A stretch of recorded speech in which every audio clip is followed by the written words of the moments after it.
All right, a quick little video to wrap up this March Moving Your Health series. How do I conclude this?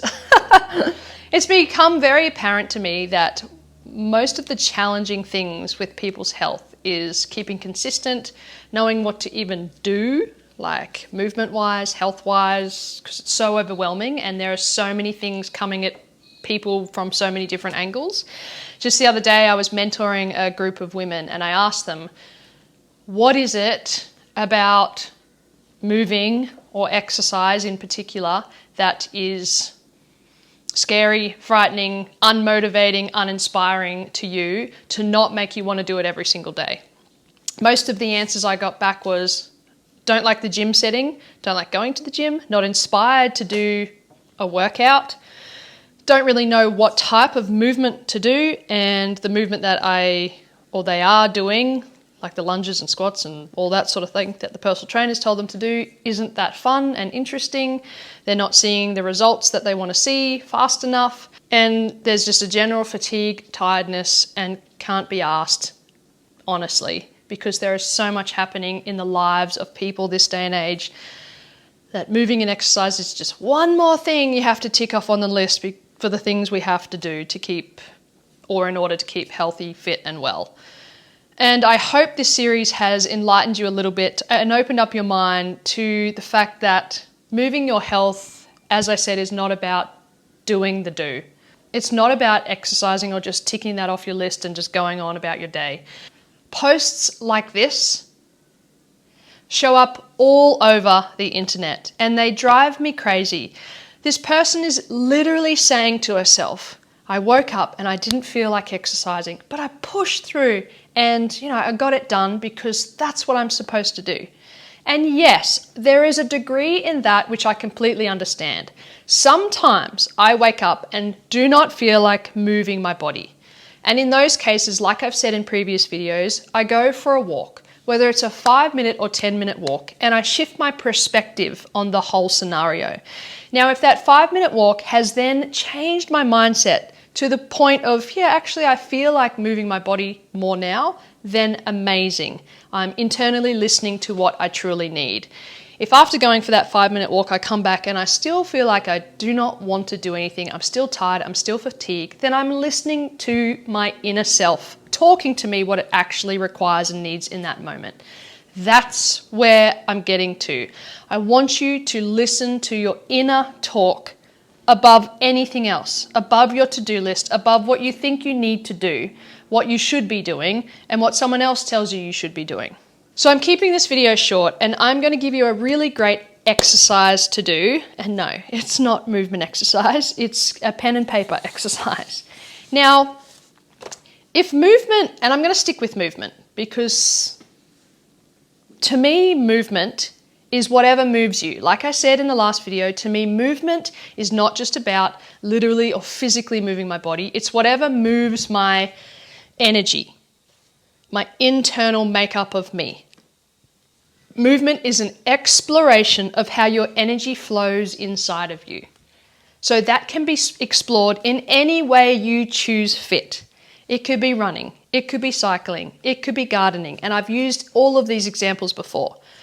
So I want you to put a dollar value to things that you enjoy. I'm going to show you how I would do this. Now, for me, if I had to put a dollar value towards movement, I would put going for a walk in nature. So I would say nature. So I'm just going to write that down. Nature, walk or hike. Poof. I'm going to give that a $100 value because that to me is just, I would love to do that every single day and that would light up my soul from the inside out and make me feel joy, happy, pleasure, and all the rest of things. $100 voucher. $100 value right there. I also like resistance training, weights. A lot of other people don't. So maybe I'm going to give weights training $10 value. Some people that might be a $2 value. I'm going to give yoga a $2 value because really it doesn't excite my soul, unfortunately. I know many people, that would be a $100 voucher. So this is why I want you to do this example yourself, or this exercise yourself. Okay, let's put a couple of other things down.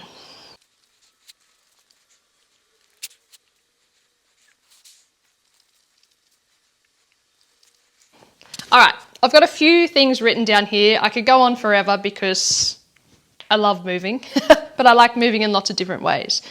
So this is just my example. Yours might be completely different, hence why I want you to do it. Nature walk, $100 value for me. Weights, $10. Yoga, $2. Running, $4. Dancing, $5. Gardening, $5. Walking on the beach, $20. Ocean, creek or rainforest swim, $30. A massage, $5. Hot cold therapy, $10. Boxing, $15. Pole dancing, $20.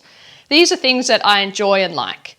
Now, I could either do yoga and weights every single day, 5 days a week, because I'm meant to be flexible and I'm meant to be strong. And that's what a lot of people consider and think. I should do this and I should do this for this reason. Now, my value system, if I did it that way, for me, yoga is $2, and what was the other one? Weights is $10. So that's $12, okay? So maybe I do weights 3 times a week. That's $30. Maybe I do yoga 2 times a week. That's $34 in my health wealth account at the end of the week. Or I could do a $100 walk in nature, go for an ocean swim, which is $30. I'm up to $130. Do a boxing session. I'm up to $145 so far. Actually, maybe I go for 2 walks in nature. I'm up to $245 doing 3 things that absolutely inspire me, turn me on, give me so much joy, happiness, and pleasure, and more wealth value at the end of the week than I would if I did what I was meant to do. That is why this is powerful, because this shows you that what lights you up, what gives you value, what makes you really want to do something is more precious and more valuable than what you're meant to do because someone told you to do it. So if you've got such a high value on some things, do more of that.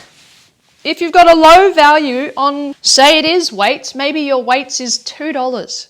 You hate doing it. Why would you do that 6 days a week? Maybe going to F45 or your class that you go to or your personal trainer you go to doesn't stimulate your brain very much, so you give it a $5 value. Yet being in your garden at home is a $45 value. I know which one I would rather do more of. I'm going to skip going to the gym or going to the trainer or doing my same class over and over again. And I'm going to spend all day, if I can, or at least an hour every morning in the garden being physically active, but also emotionally, spiritually, mentally turned on. I want you to really try this exercise because it's powerful. And that is my point about moving your health. Scrap everything that you've been taught or told about how you think you should move and start listening to what lights you up. Start understanding that your movement is not just about what is happening on the outside. Your movement has a whole bunch to do with how you're feeling emotionally, how you're feeling energetically. And if you're inspired and you have great energy from things like that that light you up, then your health is going to be wealthy. Your health is going to be magnified. You're going to feel amazing. You're going to have more energy. And then you're going to want to do more movement in the long run or in the interim. So I hope that inspires you. And I hope this month has inspired you to really look differently into how you are moving your health and start changing things. Let's summarize this whole March series with we need to move more often, in more ways and more environments than we do right now. That's how simple moving our health can be. We need to move more often, in more ways and more environments. That's physically, we need to move more often. That's emotionally, we need to move our energy more often. That's mentally, we need to change the pattern of how we mentally do things every day more often. In more ways and more variety and more stimulation and more activation of all of those different pillars we've been talking about. and in more environments. Stop doing one thing the same way. Stop going to the gym every day. Go to the beach, go to the park, go in your backyard, go outside if you're always inside. In different environments, it's going to stimulate your brain way more. So please look to doing those 3 things in the future, and you're going to notice a massive difference in how you internally and externally function as a human being.